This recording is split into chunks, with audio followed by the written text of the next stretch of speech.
এই 11জনক যোৱা ৰাতি গ্ৰেপ্তাৰ কৰা হৈছে। যোৱা নিশা আমি অপাৰেশ্যন প্ৰতিঘাত যেটো আমি আগতে অপাৰেশ্যন প্ৰঘাত চলাইছিলোঁ, এতিয়া অপাৰেশ্যন প্ৰঘাত আপোনালোকে সকলোৱে জানে।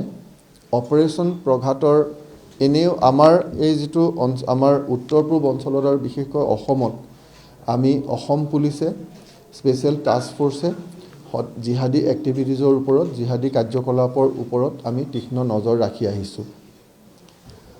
অপাৰেশ্যন প্ৰঘাতৰ পাছত আমাৰ সেই কামখিনি শেষ হৈ যোৱা নাই, এয়া কাম অহৰ্নিশে চলি থাকিব, অহৰহ চলি থাকিব।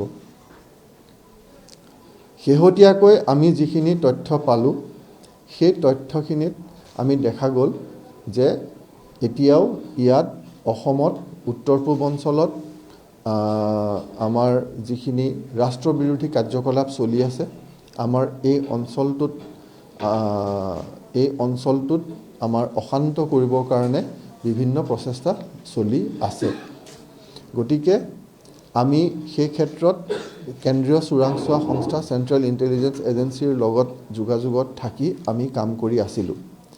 আৰু আমি যেতিয়া কংক্ৰিট আমি সেই গোটেই যিখিনি আমি তথ্য পাইছিলোঁ, সেই তথ্যখিনিৰ বিশ্লেষণৰ পাছত আমি যোৱা নিশা আমি এটা অপাৰেশ্যন চলাইছিলোঁ, এটা অভিযান চলাইছিলোঁ। সেই অভিযান অসমত আৰু ত্ৰিপুৰাত সমান্তৰালভাৱে চলোৱা হৈছিলে।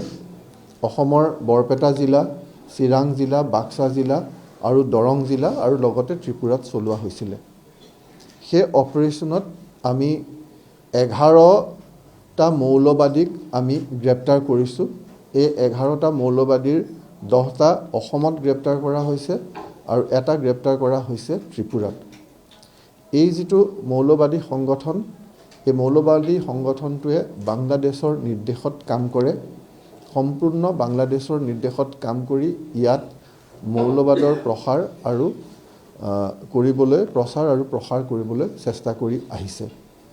আৰু এই মৌলবাদী সংগঠনটোৱে যিটো আৰ্মড জিহাদ, অস্ত্ৰ শস্ত্ৰৰে তেওঁলোকে এই জিহাদ চলাব খোজে, কেৱল মুখৰ বা কথাৰে নহয়। গতিকে যিটো আৰ্মড জিহাদ যিটো চলিছে, লগতে তেওঁলোকে এটা ডিজিটেল জিহাদ চলাই আছে। আৰ্মড জিহাদ আৰু ডিজিটেল জিহাদ তেওঁলোকে চলাই আছিলে। গতিকে সেই ক্ষেত্ৰত আমি যোৱা নিশা এই অভিযান চলাই এই 11টাকৈ মৌলবাদীক আমি গ্ৰেপ্তাৰ কৰা হয়। তেওঁলোকৰ পৰা বিভিন্ন আমি মেটেৰিয়েল আমি জব্দ কৰিছোঁ, আমি চিজ কৰিছোঁ আৰু অসমৰ বাহিৰেও আন বিভিন্ন ঠাইত, অসমৰ লগতে অসমৰ বাহিৰৰো আন বিভিন্ন ঠাইত এই মৌলবাদী সংগঠনৰ নেটৱৰ্ক আছে। সেইখিনিৰ কাৰণে আমি সেই সংশ্লিষ্ট ৰাজ্যৰ আৰক্ষীৰ লগত আৰু কেন্দ্ৰীয় চোৰাংচোৱা সংস্থাৰ লগত আমি যোগাযোগত আছোঁ।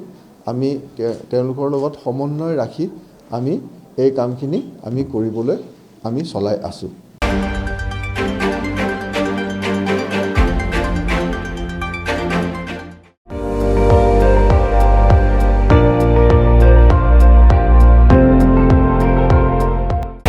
আপুনি চাই আছে ND24, সৰ্বশ্ৰেষ্ঠ নহয় সৰ্বোত্তমৰ দৌৰ।